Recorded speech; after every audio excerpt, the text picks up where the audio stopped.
What's up, world? It's your boy Kango Slim, one half of the legendary group Partners in Crime. And right now we about to go live with the Game Hit podcast.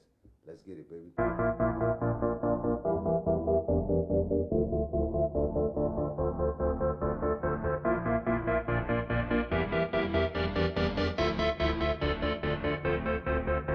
At first they was blind, I think they finally see. I do not care what they talking, it does not bother me. I much rather get my dollars, roll up a lot of exhale all my problems, inhale what I'm supposed to keep. I know they watching, so I'm plotting. Ain't stopping, switch the topic. Y'all looking like some coppers, make me hit you with this. All right, look, we gonna jump straight in it. For those who don't know, tell them where you from.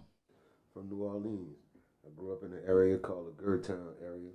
Also grew up in the New Orleans East area, but I'm an uptown, I'm an uptown brother. New Orleans, Louisiana. Leader. What high school you went to? I went to Abramson and Sarah T. Reed. You went to Abe and Reed. Yeah, I went to Abe and Reed. All right. How old you were when you started taking music seriously?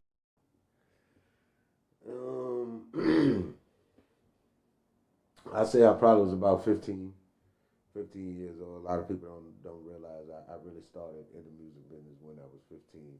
When we signed with Big Boy Records, I had just turned 16 years old. So I was doing a lot of, stuff with Bobby Marchand, gong shows and things like that. So I say probably about the age of 15 years old, I started taking it seriously. Right. Jumping out your mama window and shit. Yeah. You heard? You was taking it that serious. A lot of people know that story, yeah. You heard? Tell me how you met Meanie, bro. Well, Meanie was alumni of Sarah T. Reed. The year I came there, he had just graduated. Okay. The year before. And when I came there, we had a mutual friend by the name of Dejon that we grew up with in the 17th Ward. Because Meanie's from Holly Grove, too. And our friend Dejon's from Holly Grove. I was from Gertown, which is right across Carolina. Right. But we all still played at the same parks and things like that. But I didn't know Meanie back then when we was younger. Me and Dejon used to hang around a lot.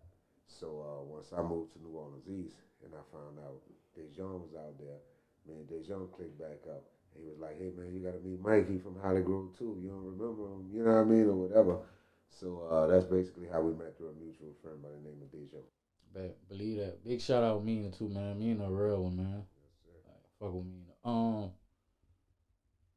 Out of all the labels you've been, how many labels was you, like, did you, we weren't was under? We weren't on many labels. Right. The only label we really was signed to was Big Boy Records. Mm-hmm.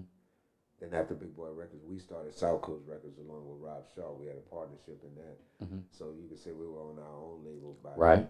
Then. And then after South Coast, me and Meanie started a label by the name of Crime Lab Entertainment.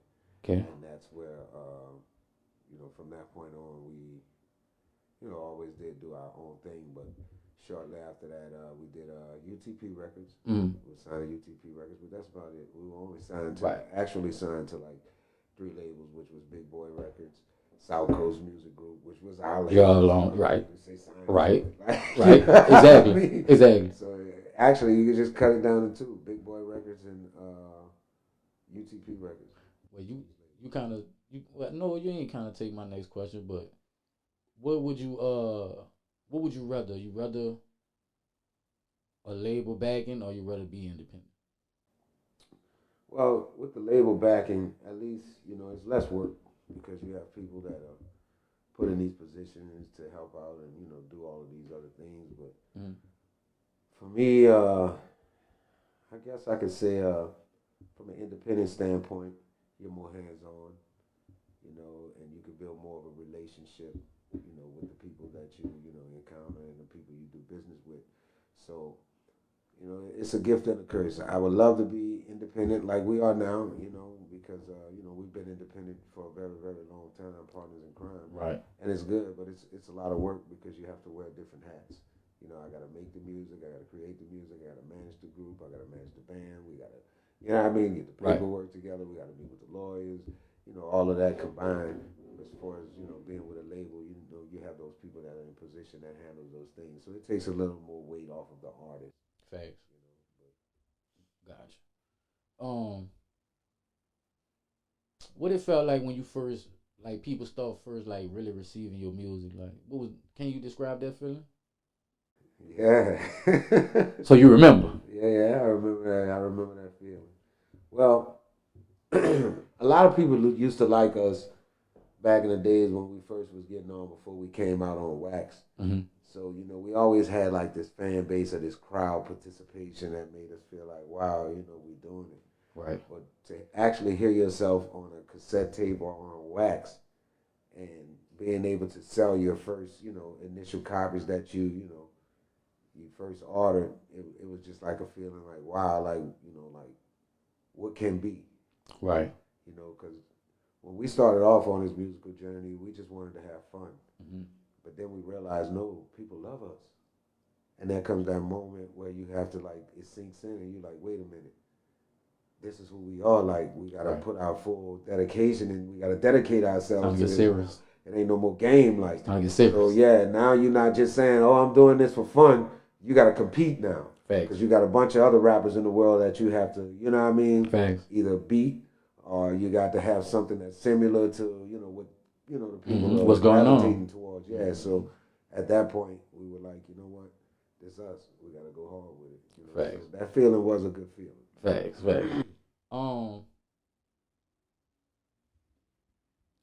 Kind of what you just piggybacking on what you just said about having to compete in the industry and what's going on in the music scene. You have your own style, and it's crazy because that sound is the sound that's popping up, the melodic sound. You been doing that, even when niggas wanted to be the hardest, toughest, roughest, thuggest, ruggest bone. Right. You already had your style. How did you find that song? Like, how did you come up with that song? I don't know. I think me as a kid, just playing around, with just music within itself, it was something that felt comfortable to me to do. You have to realize back in those times, everybody was doing hardcore rap. The NWAs and the Slick Ricks and all of them. Even before the NWAs. I'm going all the way back. The Slick Ricks, the Ninja Crews, the Kango Crews, and all of that. It was all about rap. But I always did have a sense of like music. I love melodies. So a lot of people don't know I really know how to sing. Like, what I mean? Right. Kirk was one of those artists that was like, say, man, no disrespect. I've heard you sing these, bounce songs or whatever, but can you really, really like hoop? Because he like, sing? He wanted to know. He's like, I want to know. He want to know. You know what I mean? So I had to kick some shit for him, and he was like, show oh, him. shit, like, I didn't know this. Fuck him like, up. Yeah. Right. Yeah. So I just added the two, man. You would have let him down if you couldn't sing. I know how to sing, plus I know how to rap. Right. What if I combine the two to make that sound? My name is Kango Slim. Sometimes I act a little crazy. That's because I used to rap because my mother gave me. Now that we back, 1985. Now it's fucking 90, and I got two jump shots. Yeah. I got the valleys with the stripe on the sole, the donkey rope. So add those two together. Pretty much gave me Kango Slim. Yeah, and you that's definitely. What I roll with. You definitely had your my own brother song. told me that from day one. Meanie, he like, dude, what you just did is like, it's like hands down, like you was ahead of your time. You ahead of your time, and we going somewhere. Like, you was ahead of your time. Y'all definitely got some hits. Yeah, like hits. Like y'all still performing till this day, and I champion that. Like, you know what I'm saying? Seeing all this, cause I grew up on y'all music. You know what I'm saying? Like, I was blessed to have like cars and shit when I was young, so I remember riding around Easton and 35, bumping y'all shit, and the girls screaming when they hear that shit. Like, I mean, like I said, bro, it was a blessing to say that when we sought out, when we stepped out to do this, we were stepping out to win some gong shows, win a little money and things like that. But I guess the people of New Orleans thought more of us than we thought of ourselves around that time. So I be sometime. Y'all are it. Like, yeah. You know what I'm saying? Yeah. This is what we want. Like, so. Facts. The city is what really made us become PNC. Facts. The love. You know what I mean? Facts. Legends. Y'all legends, bro. What besides music, what's some things you into? Like construction, bro. Construction. I like to build projects. I do projects, around my house and things like that. But yeah, I really like to build. I like to build bars. I like to do, homework, things like that, home projects, Handyman. stuff like handyman. I wouldn't have thought that shit. That's why I was hoping you was gonna give me a dope answer for that one too. X and shit like that. Yeah. That type shit out of Yeah. You got some new music coming out? Yeah. Talk about it. The new music that I have coming out, it's more of a Southern soul type music. Mm-hmm. And the type stuff you would hear Tucker or Roy Anthony or any one of them do. So I've been working on that project. I'm like 4 songs into it, but soon I'll release something. I do have some things up that's on the YouTube page. So yeah. Send me the link so I could. Matter of fact, I'm gonna have the link. But I can see that though. I can see that because that's kind of y'all circuit where y'all be at none. Like I didn't see y'all, man. I didn't went to one of y'all. We grow with the times, man. Yeah. We have a new bounce song called "Shake Something New" that's gonna come out. But that's the thing about PNC, so much diverse. You know what I mean? So much of a diverse group is what we are. So, you still can get that PNC bounce vibe, but you're still gonna be able to go to the backyard barbecue here at PNC as well. And that's just like for Mardi Gras season. We have one of the number one Mardi Gras songs, Footwork. My head, my footwork. I don't care, I got footwork.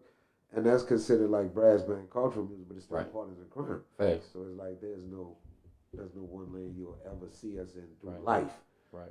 From you to your kids to their kids. The partners in crime name will be somewhere, whether it would be in bounce music, whether it would be in brass band music, whether it would be in Southern soul. Just having those different areas of music. Facts. You bringing that up just now, you made me think of a whole nother. I ain't even had this question, but you just made me think about it. First, I want to talk about Fifth Ward Weebie, and what he mean to you. Right. I know what he mean to me. Right. Like I really fuck with Five hard. Right. I want you to answer that question, and then I got another question that's kind of similar. We still gonna be talking about Five, but what do Fifth Ward Weebie mean to you? Five was like my little brother, man. He was like the little brother that had ambition and that wanted to grow. Because when we first found Weebie, he had no direction in the music business. He had just dropped a song with Mobile Joe, and it wasn't structured in a way that we felt like it should have been structured. Right. So he had a minimal success when he came out with that song. Right. But when Meanie first told me, he said, man, you have this little dude Weebie. I'm telling you, you heard his song before. I think if we get him, we can, mold him and he'll blow the fuck up. Like, I'm telling you. So I was like, all right. But Meanie had more confidence in him before I had because I hadn't really heard him. Right. Or whatever, because when I was in the studio back then, all I used to focus on is PNC shit. I wasn't even listening to the outside and everything that was going on at that time. Right. So when he brought him over, bro, and he came in, bro, he was just like this ball of fucking energy, man. This ball of energy. He was hungry for the knowledge. He was hungry for it all, And that's why to take it to the whole album was so special to us. All right. He was special to us, bro. He was like a little brother to us. From the time I first met him, bro, he was a ball of energy. Meanie believed in him before I did because I hadn't really heard about him during that time because I was so wrapped up into studio work that I was doing, with PNC and stuff. My ears weren't to the street. Right. But from the time Meanie brought him over, Meanie like, go, I'm telling you, if we work with him, bro, he'll be one of the biggest things ever. Dude, I got in the studio with Weebie, bro. And when I came up with a hook, he was right there over my shoulder. I said, "Get around, baby." Come on. The energy, you know what I'm saying? That's too. So it was like it was amping me up too. It made me a better, you know what I mean? I'm like, all right, yeah, let's get it. Yeah. So when we made "I Really Want You" song, I wrote the hook and I had Endow to sing the hook. And actually, a lot of people don't know Full Pack produced that track, but when you hear the doom doom doom doom doom doom doom doom doom doom. I played that. Oh shit! Yeah, that's the first part of the song. I'm sorry. Yeah. Besides, y'all love that bitch. I played that piece by piece, but wow. Once he got over that vibe, bro, we did the take it to the whole album. That's what all of the I Really Want You and all of that on it, bro. I knew that he was destined for stardom. So the next step that we took with him because we were so in love with Weebie, like his energy, you know, and we had to form like this brotherhood because he was looking up to us. Right. You know, and he's like, look, man, y'all are dogs. This what I'm gonna do. This what I'm gonna do. This is my chance. Like, Right. you know what I mean? And that I admire because you had a lot of artists that used to come around and feel like, man, I know what I'm doing. I don't need y'all to. Right. And he believed in us to do that. You know what I'm saying? Right. So once we started working with him on that album, we knew that we needed to put him in the spotlight. So the "Shake It Like a Dog" song with Kane and Abel and them, that's a song that I wrote for Kane and Abel. Okay. Weebie wasn't supposed to be on that song. Right. It was supposed to just be partners in crime and Kane and Abel. Okay. But we put Weebie on the song because we knew what it was going to do. Give him that look. Give him that boost because his album was about to drop. Right. So when we threw him on the "Shake It Like a Dog" song, it's like everything was going ham then. The city was ready for him. Right. You know? But he was like a brother to us, bro. We loved him to death, bro. There came a point where, you know, we had to part our ways as far as label-wise, and it wasn't behind nothing bad. It was only because Weebie said he wanted to be his own man. Right. He like, say, bro, if I stay up under y'all, what I'm going to forever be? I ain't going to be, you know, I ain't going to be big because I'm under y'all, like, you know what I'm saying? Matter of fact, you kind of fucking took the next question because I was going to ask about that. I really want you because that's my shit. I ain't gonna lie, that's my shit. I did not know you played that part. Yeah. That's the coolest. That's one of the coolest fucking beats ever. Like, I still bump that shit till this day. Like, and I did not know you played that shit. Like, so I know you musically inclined. Yeah. Well, I have a good ear when it comes to playing. I don't play fluently. Like, my son knows how to play. You know, I just have a good ear. I'll hit a couple of keys and I'll figure it out. And then once I figure it out, I'm able to play it. Right. So you just freestyled that shit? No, it was a sound that I had in my mind, and I was trying to get it out to Full Pack to do it, but they couldn't get it. So he was like, "Just play it. Let me see what you're trying to, you know, do." Because me telling him, right, it wasn't coming up. They didn't play piano either. Okay, got you. They had a guy named Player Will that played with him, but he wasn't in the studio at that time. So I just had to go down. And I play that part. That's crazy. Yeah, just go. That shit crazy. If that shit don't sound like you on the beach drinking a fucking Bahama Mama or something like it was bad, it's like, man, you cold, bro. I ain't gonna lie, you cold for that shit. I ain't know that one. Yeah. Man, rest in peace, 5, man. I'm glad you made me even think about 5, man.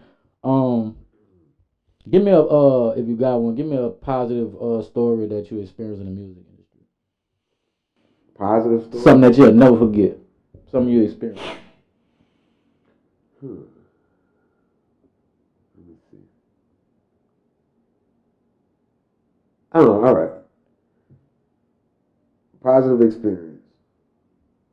By us being partners in crime in the beginning of our career, we was doing a lot, you know, in the southern region, but, you know, we was always going to do shows like in Texas, you know, whether it would be in Atlanta and things like that.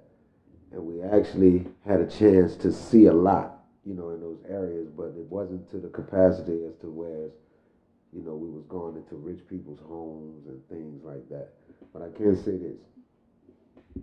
There was a time in our early in our career where we started being around rap a lot out in Houston. And my first time going to the J Prince compound, they had cars every fucking way. They had Stretch Lamborghini and that motherfucker, you know, all this type shit. Right. So I walk under there and I'm like, damn. You know, I seen nice cars, but there's a bunch of them motherfuckers. Right. Ain't just one. Yeah, it ain't just one. It's just like a bunch of them, like, you know. So we go up, we meet Jay Prince, and they also had this dude, I think his name was Stan. He had a company by the name of 5 Star Records or something like that. And he allowed us to, you know, come to his home and, you know, see how he lived and things like that. And we actually went to those homes and saw how those guys were living. And at that point, I think even for me and my brother, we wanted a little bit more out of the music business. Right. And although we were doing good and we had our little things, and, you know, maybe we thought our Cutlass was nice as a rapper. Right. You know what I mean? And doing music, but those type things opened our eyes. Like, and I can remember me and him one day sitting out, like, in the back of the dude Stan's house. Mm-hmm. Just saying, look at this shit, like, you know what I mean? Right. This is like a whole nother level. Right. Things like that inspired us, you know, as young men to say, you know what, this is, life can change for you, and this could be, you know, a life for you, because you got to realize a lot of us coming from New Orleans, you know, we've probably been in, around mansions and things like that, but actually being in a circle with these type people and like being hands on, you know what I mean, being able to, you know, enjoy the luxury of it, although it's not yours, but you still can enjoy the luxury of it, because these are people you're doing business with, and they have you in these houses every day. Right. Like, you know what I mean, doing business. Thing, that was a moment that opened up our eyes. And also, the time we did a concert at the Riverboat Hallelujah, and we had a song called I Got Gucci's. Mm-hmm. It was a dream for my brother to actually do a concert and put his shoe in the air, because Run DMC came down here for the Raising Hell concert years ago. Like, you know what I mean? It's years ago. He remembered that and shit. And when they did my Adidas, they took their shoe off, held it up, and told everybody to hold their Adidas. And he always remembered that. So when we did it at the Riverboat Hallelujah for the I Got Gucci thing, he took his shoe off and he raised it in the air, and everybody did the same thing with their Gucci. Right. That was a moment for him. Right. So that was special. Yeah. I was like, nigga, you lived your dream. That's what it's about. Like we lived your dream. Right. You wanted to do that. That was a special moment. Like, you know what I'm saying? Besides hip hop, what's your favorite genre of music?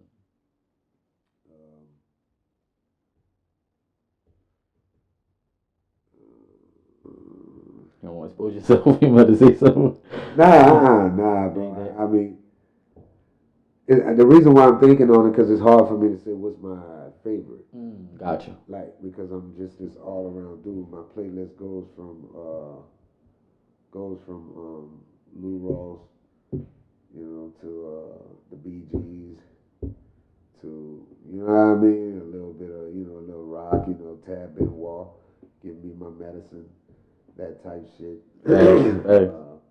And it goes to, you know, R&B too, but earlier R&B, not too much of the newer, you know, the newer R&B artists. Much respect to them, and I do hear the songs and I love them, but I just, something about Jodeci and, you know, the rest of them. Luther Vandross. Don't compare. That shit don't compare. Like that. So I don't know. I don't think it's just one genre, bro. I just think it's all around for me. I ain't surprised. Yeah. I ain't surprised. Anything else you want to promote?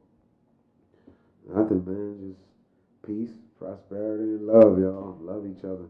Dope. You know, to everybody out there, you know, I can't say all the names, but y'all know if y'all can feel the love. Yeah, I fuck with that. You a positive brother, bro. I feel the energy. You definitely gave me a dope one.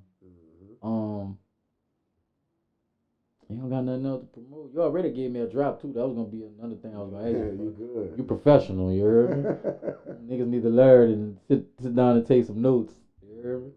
My dog came and gave me a drop. I ain't even asked for it. That's how I know you're professional. I appreciate it, Kango, bro. You know what I'm saying? Doing this for me, bro.